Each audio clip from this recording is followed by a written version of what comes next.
في هذا الفيديو هذا غادي نديرو واحد التخليط اللي غادي نشوفوا واش وقع فيه في السوشيال ميديا هاد الايامات اللي فاتوا. وكنا درنا فيديو قبل بحال هذا في رمضان اللي كنا خدينا بزاف ديال البنات وقعوا ديك الوقيته وهضرنا عليهم في فيديو واحد. المهم يمكن فهمتوا الفكره ديال الفيديو ديال اليوم وبلا ما نطولوا بزاف نبداو الفيديو.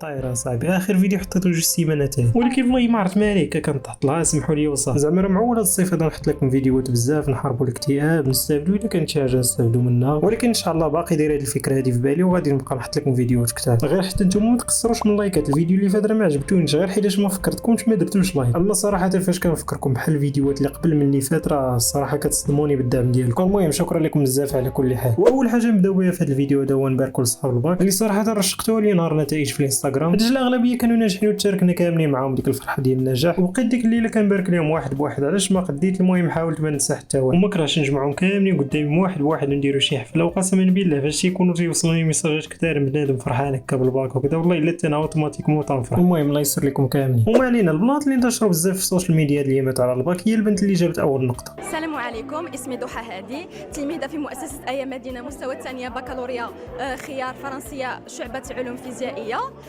حاصله على اعلى نقطه في معدل 19.45 في شهاده طنجه تطوان حسيمه. والمهم الدراري دي على الاقل الا بنت في التلفازه تلقى باش تفاريها مع الوالد ديالها. حيت راه داز شي عوام تلقى فيهم شي واحد شاد الباك بالنقطه الاولى تلقى ما عنده لا كونيكسيون لا ما لا ضو لا يد لا رجل لا عينين لا مدرسه كاع وكيشد الباك بشي نقطه ما كيجيبوها الناس في الموضه والسلوك وكيبان في الاخبار. وانت جالس تتفرج انت وباك موفر لك كلشي ما خصك حتى خير وجايب الباك ب10. هادشي الا كنتي ناجح بعدا في ديك الحاله راه ما عندك باش تفاريها مع باك ما عندك ما تقول له. لذلك اللي شد الباك في هذا العام هذا راه عنده شويه الزهر. واخا نقول لكم شي هضره وحلوا معايا مخكم مزيان. والناس اللي ديجا شادين الباك غادي تلقاهم في لي كومونتير دابا تيقول لك كاين هاد الهضره. المهم شفتوا هاد الايام هادو اللي دوزتو في الليسي مزيان تفكروا اي لحظه دوزتوها ما تنساوهاش واخا تكونوا دوزتو بزاف ديال المشاكل وصداع الراس ولكن هانيه تفكروا ما تنساو حتى حاجه حيت هاد الايامات هادو هما اخر ايام سعيده في حياتك غادي تدوزهم. وكنصحكم هاد الصيف هذا بروفيتيو فيه مزيان وما تفلتوا فيه حتى لحظه. هذا هو اللي بقى لكم دابا في الايام السعيده. وانا هنا ما جيتش باش نكد عليكم غير تنحطكم في امر الواقع باش تقدروا اي لحظه كتعيشوها. حيت هاد الشعور هذا غيجيك كتشد الباك كتندم. باش نقرب لكم داك الشعور ديال الندم هو الباك فاش كتجيبو راه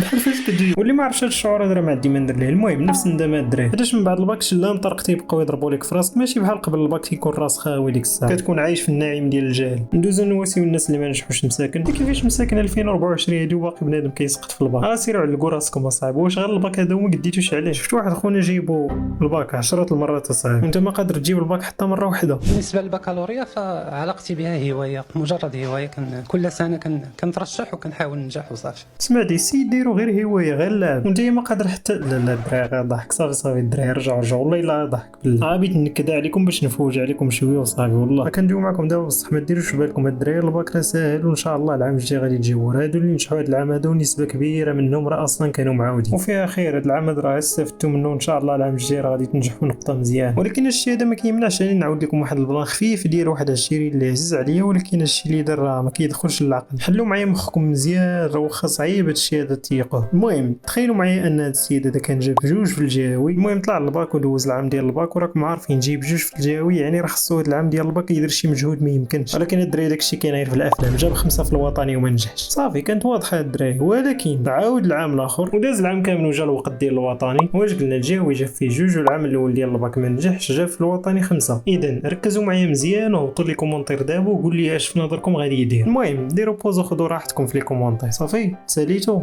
المهم هاد السيد دوز الوطني وطبيعه الحال ما نجحش. غادي تقول لي ويلي سفينكس هادشي هذا علاش محمقنا من قبايل هادي كانت باينه. ولكن لا المشكله ماشي هنا كما قلت لكم العام اللي فات جاب 5 في الوطني وهذا العام هذا دوز الوطني وجاب فيه 1 على 20.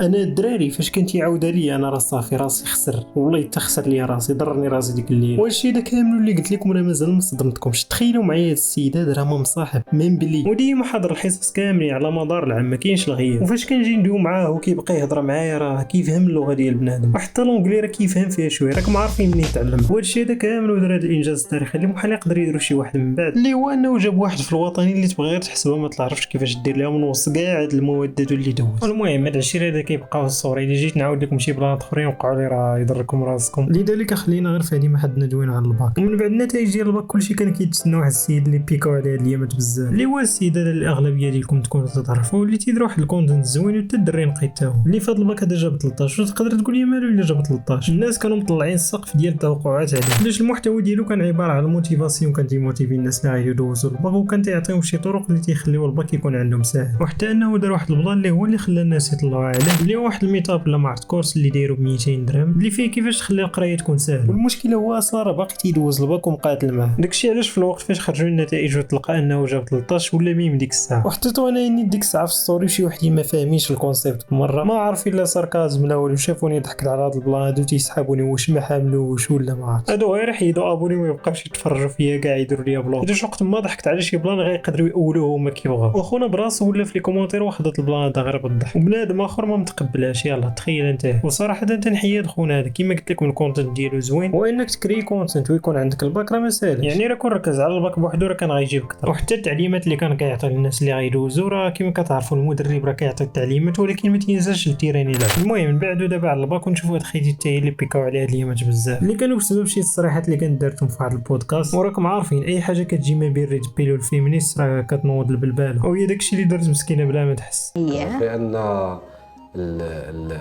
الرجال قوامون على النساء تماما. الا كانوا خدامين بجوج، واش انت كتفقي على انه هو اللي خاصو يصرف يعني في كل شيء، او لا يقسموا بيناتهم داك مصاريف الزوجيه؟ على حسب الكوبل واش نتفقوا عليه، واش كدوي بشكل عام ولا كدوي عليا انا شخصيا؟ لا كندوي لك عليك انت شخصيا. وهي الصراحه زعما انا واخا نكون خدامه ونقسم معاه ما يقسم معاه الصراحه. ما تعاونيش كاع بالمره؟ ماشي ما نعاونش بالمره، ولكن ما يكونش مفروض عليا من البدايه انني نعاون. وكنتمنى تبقى بعدا تركز غير في الكونتنت ديالها اللي كانت تبقى تقرا فيه القران مع الدراري الصغار وداك الشيء، وما تبقاش تبان بحال هاد البلانات، حيت وقت ما شدات المايك كتقول شي حاجه اللي تجي فيها الربحه. الحاجه اللي كنقولها دائما خاص الدين يتبراندا. حنا عندنا مشكله انه الدين ما برانديش، كلشي كنشوفوه بطريقه زوينه، كنوصلوا للدين كيبان واحد الحاجه اللي خليها اكوتي وعيش حياتك مزيان. وكيفاش نقدروا نبرانديو الدين؟ يطلعوا شباب كيبرانديو الدين. والصراحه هاد السيده تبان غير نيه، غير هي ما عندهاش الفلتر ديال الهضره، داكشي اللي تفكر فيه كتقولو ديري. والصراحه نشوف هاد الهيت اللي تكب عليه راه بزاف، بنادم زاد فيه تاني شويه، بنادم ما حملاش وكيسب فيها على ديك الهضره اللي قالت على الزواج. والصراحه داكشي اللي قالت راه هي اللي كتعتقد وصافي، راه ماشي زعما شي حاجه اللي خصها تكون في العالم كامل. صافي هي بغات راجلها يكون بشي مواصفات من حقها عادي، داكشي ما غادي يضرك بوالو، ما كاينلاش تسبها. وكاين بنادم بدا كيتنمر على الخليقه ديالها قال لك كتشبه الخنزير البحر. في الوقت دابا فاش كنسجل الفيديو شفت شي صور ديالها مع بلال، وفي الوقت فاش كتشوفوا هذا الفيديو هذا راه غالبا غيكون تحت شي ستريم هو وياها اللي باينه غتكون بغات تقاد الصوره ديالها اللي بانت عليها قبل. ولكن ما عرفتش اش دا عند بلال هو يلاه دار واحد الستريم هو الخوذه معرقين اشرب اكثر من المورفين، غالا بغيت تقاد الصوره تصدق مخسره. المهم نتمناو يدوز كلشي بخير ويصلح كلشي. ندوزو نشوفوا البلان ديال الموازين اللي بداو، كانوا العدد اللي فيه قليل، ولكن الناس اللي مشاو لتماك واش هاد الموازين ديال باهم ولا ما عرفت ما رضاوش حيتاش الناس جاو قليل. الحضور قليل لان كاين واحد الفئه الله يهديها كنقولها يعني هكا فرانشمون كتقول الناس قاطعوا، ما عرفتش علاش اشنو الهدف ديالهم باش يقاطعوا. مهرجان يعني دايره الدوله لينا لصالحنا، كتجي كتفرج تو غيانا باغ ما كتعطي والو من جيبك سي غراتوي. ترى والله الا الشيطان مسكين ما فهم والو في هذه اللحظه هذه. تخيل قال لك الله يهديهم، زعما الله يهديهم باش يمشيو الموازين يشطحوا مع نيكي ميناج ولا ما الشيطان دابا راه صافي فهمتي يقدم الاستقاله. وبغيت نفهم كيفاش يفكروا هاد الناس هادو، ولكن راه الصراحه مرفوع عليهم القلم. شو انما اللي تيقولوا هاد الهضره هادي؟ شنو بغيت تقول هذوك الناس اللي كيقولوا انهم مقاطعين؟ هذوك الناس اللي تيقولوا مقاطعين اصلا ماشي مغاربه، انا تنقولها ونعاودها انهم جزائريين. والله لا لا ودي عطر. وصراحه متوقع من لوبي ابوي يقول هاد الهضره هادي، هو اللي قالها بعد راه جات معاه فهمتي. لوبي ابوي مسكين مرفوع عليه القلم، اش غدير ليه؟ وصراحه بان لي هاد الدراري اللي مشاو للموازين هاد العام هذا فيهم جوج انواع، عندك لوبي ابوي بحال هادو، وعندك هذوك البيست فريند اللي تيكونوا مع اكرام الضغط في ماكدو وكذا راك ما عارفين. انتم شوفوا لي تبعتها واحد اخر ثاني.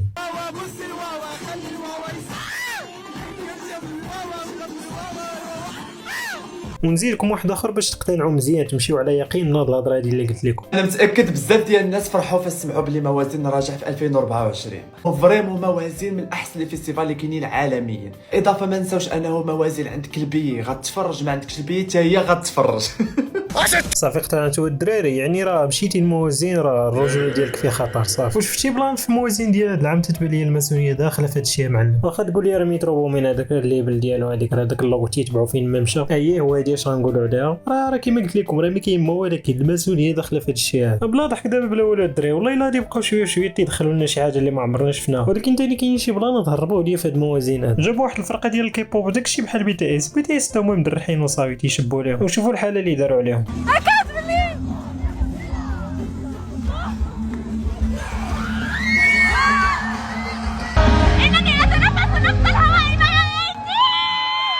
راه صراحه حنا اللي خصنا نقولوا شو معامل مشاركين الاكسجين، واش بنان وصل حتى للدرجه ديال التمجنين صراحه، بلا ما ندوي بزاف اللي يصدقوها جميع على شي جيش ديال القصيرات تاعي، هادو راه الطقوس ديالهم راه ما خصكش تدوي لهم عليهم. ولكن الدري واحد البلان ثاني اخر هربني هو، شوفوا نيكي ميناج جات للمغرب ولا تشبه المرض في الكوس، يعني اي وحده عند بالها راه خايبه، راه غير الجو ما مساعدش في هاد البلاد وصافي. مبابي نيت راه كان جا للمغرب ولا بحال مول الزريعه اللي عندكم في الدار، من غير فينيسيوس اللي ما تبدل فيه والو فاش جا للمغرب، هو اصلا مسكين كان خايب. والمهم حنا داويين في الموازين والمقاطعه، نوريكم واحد الفيديو اللي اخر ما كاين في المقاطعه. وين المهم الخضر رجعت عاوتاني فيديو جديد كما العاده، هادشي كامل عاوتاني نسرح به القوات، وانا غادي هكاك حتى نديرو الافلاس للشركه، وكان هنايا 35